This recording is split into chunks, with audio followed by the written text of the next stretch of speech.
this is Scott Lutz. Is he a lucky dude or an unlucky dude? Kind of hard to tell. Scott's been waiting 8 years for this. It's his first free fall. Scott and his instructors jump at 12,000 feet. The instructors hold him steady against the rushing wind. Scott is falling fast and loving it. Time to open that chute, Scott. He yanks the cord. The chute opens. Then it breaks away.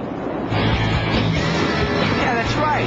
This freaking chute rips off, and the instructors watch him go bye-bye.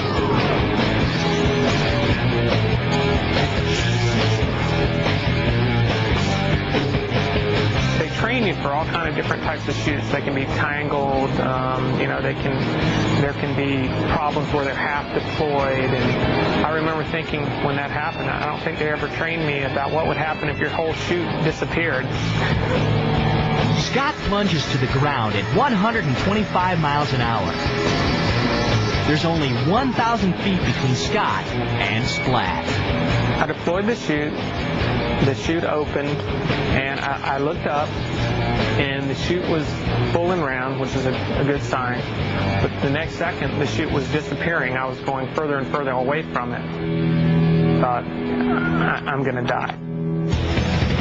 With only seconds left, Scott can't find his reserve chute open. I was falling upside down at about 125 miles an hour. One of my instructors was coming down trying to get to me, and they were pointing, and I saw the metal handle, and I grabbed onto it, and I thought, well, this is my last chance. If this doesn't work, then I'm dead.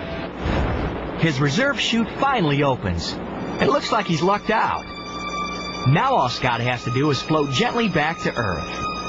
Unless, of course, he's unlucky enough to hit some power lines. Well, there's Scott, and there's the power lines. Guess where Scott's going?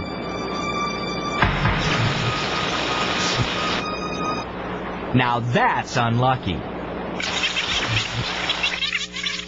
Power lines. They were just everywhere, and I could hear them. They were crackling, and I knew if I hit the pole, I would be grounded, I'd be electrocuted. And I remember thinking at that point, I'm going, I just survived my chute malfunction, and now I'm going to hit power lines. And I thought, what's next? I felt like Wile E. Coyote. Scott got zapped for third-degree burns on his leg and foot. He needed 2 skin grafts to repair the damage. How does he feel about skydiving now? I'm never going to jump again. I don't think most people realize how little time you have. If something goes wrong, you just have a matter of seconds between whether what you do will make you live or kill you. Scott's one of the unluckiest dudes around. Well, yeah, but he's still alive.